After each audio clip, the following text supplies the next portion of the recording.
When it comes to talking about Anthony Ainley's tenure as the Master, it's a little difficult to pinpoint his best performance.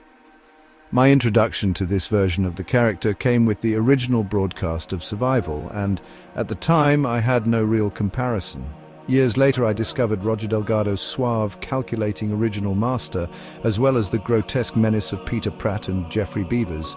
Ainley, by contrast, always seemed like he was trying to recapture Delgado's essence, albeit with a more pantomime-like flair.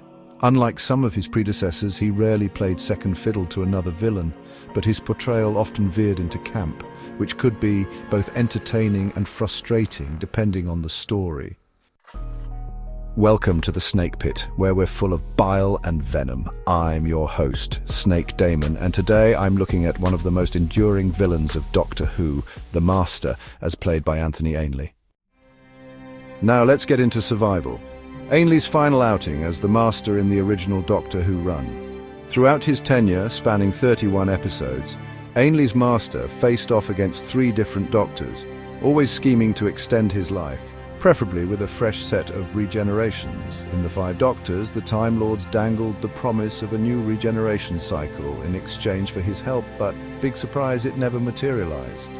By the time of Survival, the Master was at his most desperate, trapped on a planet that was literally turning him into a savage beast. The episode itself serves as a metaphor-heavy finale for the classic series, with the Doctor and Ace facing off against the cheetah people on a sentient, dying world. The Master, already infected by the planet's influence, manipulates Ace's friend Midge into helping him escape back to Earth, but not without a cost.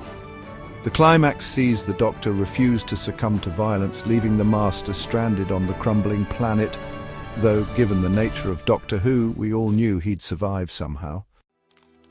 Behind the scenes, Survival had some interesting creative choices, including a barely there lesbian subtext between Ace and the cheetah warrior Kara that got lost in the unfortunate Puss in Boots costume design.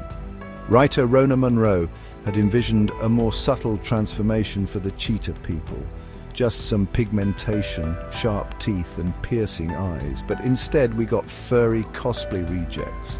A shame really, because Ainley was at his best here.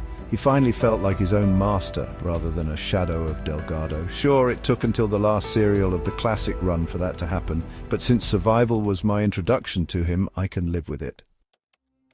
Thanks for dropping by the Snake Pit, where we thrive on untapped potential and lost opportunities. Don't forget to subscribe and hit that bell, like the video, and leave your opinions in the comments, where, naturally, I won't read them. Until next time, stay venomous.